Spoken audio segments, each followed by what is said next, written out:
Hey everyone, welcome back to English Unlocked. I'm Jake. And I'm Nina. Today's episode is for all you speedy speakers and fast talkers in training. Yep, we're diving into the secret to speaking English fast and naturally. That's right, Nina. We've had so many listeners write in saying, I know the words, I know the grammar, but I still sound like I'm reading out loud from a textbook. Sound familiar? Oh, totally. And let's be honest, speaking English fast and naturally is like the holy grail, right? I mean, who doesn't want to sound like a Netflix character? So, Jake, what's the secret sauce? Well, the secret's not just one thing. It's a tasty recipe. But the first big ingredient is rhythm and connected speech. Native speakers don't say each word separately. They smoosh words together, drop sounds, and use a rhythm that's almost musical. Smoosh. That's a great word. So, give us an example. How does connected speech actually sound in real life? Sure. Take the phrase, "What are you up to?" Most native speakers say, "What you're up to," or "Did you eat?" becomes "Did you eat?" It's all about letting the words flow together, instead of pausing between each one. Okay, but what if I'm worried that if I speak too fast, people won't understand me? Or worse, I'll sound like I'm mumbling. Good question. It's not about speaking super fast. It's about speaking smoothly. Think of it like skating on ice. You glide. You don't sprint. Native speed comes from confidence and practice, not from racing through sentences. I love that analogy. Gliding, not sprinting. So, what's the best way for someone to practice this connected gliding style? Shadowing. It's hands down my favorite technique. You listen to a native speaker, maybe in a movie, a podcast, even a song, and you repeat exactly what they say, matching their speed, rhythm, and even their emotion. Exactly. It's like karaoke for speaking. And the more you do it, the more your brain and mouth get used to the patterns of natural English. Okay, so let's make this interactive. Listeners, pick your favorite line from a movie or TV show and try shadowing it 3 times. Then record yourself and compare it to the original. You might be surprised. Bonus points if you pick a dramatic line. I am your father, anyone. Okay, so let's talk about another ingredient, reducing filler sounds and hesitations. Oh, you mean like the dreaded, like, and, Exactly. We all use them, but overusing them can slow you down and make you sound less confident. A neat trick is to replace them with a pause or a breath. Silence is actually your friend. That's so true. Sometimes we feel pressure to fill every gap, but a pause can sound powerful.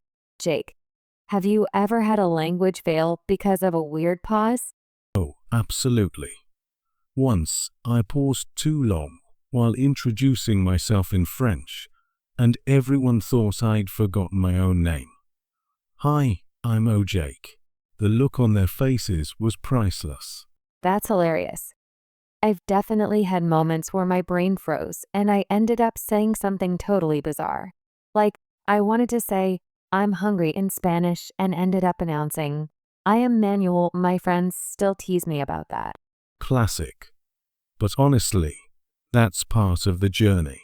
Making mistakes, laughing about them, and moving on. Okay, on to the next secret. Chunking. Ooh, chunking. Sounds like we are baking cookies. What does chunking mean for language learning? Think of chunking as speaking in groups of words, not individual words. Native speakers usually think and speak in phrases like, at the end of the day, let me see, or by the way, instead of word by word. So it's like having ready-made Lego blocks. Instead of building from scratch every time, Exactly. The more chunks you have, the faster and more naturally you can speak. Plus, it makes you sound more fluent because you're using expressions that real people use. I love that. So, listeners, what's your favorite English chunk? Write it down, practice it, and try to use it 3 times this week. Here's another tip. Practice with tongue twisters. Not only are they fun, but they also help your mouth get used to moving quickly. Okay, challenge time. Jake, can you say, she sells seashells by the seashore 3 times, fast? I'll give it a shot. She sells seashells by the seashore. She sells seashells by the seashore. She sells seashells by the seashore. Cue. Not perfect, but not bad, right? Impressive. I usually get stuck at shells. Listeners, try it yourself and tag us with your attempts. We want to hear your tongue twisters. Absolutely. And while we're on practice, let's talk about listening. You can't speak fast and naturally if you don't listen to how it's really done. That's so true. I always tell my students, your ears are your best teachers. Watch shows, listen to music, pay attention to how people link words, use intonation, and even how their emotions change the way they speak. I remember binge watching Friends and noticing how Chandler always says, "Could I be any more sarcastic?" The emphasis, the rhythm, it's so distinct. Mimicking that helps you internalize natural speech. And don't forget to listen to different accents. English isn't just American or British. Australian, South African, Irish, they all have unique rhythms and patterns. Absolutely. The more you listen, the more your brain absorbs. It's like downloading software updates for your language skills. So, Jake, let's check out a listener question. Anna from Poland wrote in, I can understand movies, but when I try to speak, I freeze and sound slow. How can I make my speaking catch up with my listening? Great question, Anna. First off, congrats on your listening skills. That's a huge win. Now, to get your speaking up to speed, try the listen and repeat method, but add a twist. Pause after each line, then try to say it faster each time. It's like building muscle memory for your mouth. And don't forget shadowing. Plus, practice with a friend or language partner, someone who can give you feedback and help you keep the conversation moving. If you don't have a partner, record yourself. Seriously, your phone's voice memo app can be your best friend. Listen back, spot the slow parts, and challenge yourself to speed them up. I love that. And Anna, remember, speed comes with practice, but don't sacrifice clarity. It's better to speak clearly and a little slower than to rush and become impossible to understand. Well said.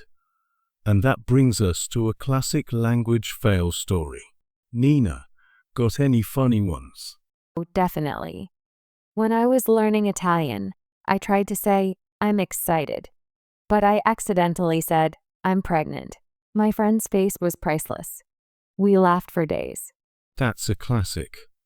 I once told a British friend I was stuffed after a meal, thinking it meant full. Turns out, in the UK, stuffed can also mean in trouble. He looked at me like I was about to confess a crime. Language fails are the best teachers, honestly. If you've got a funny story, share it with us. We might feature it in a future episode. Absolutely. All right, let's wrap up with our key takeaway tips for speaking English fast and naturally. Number 1.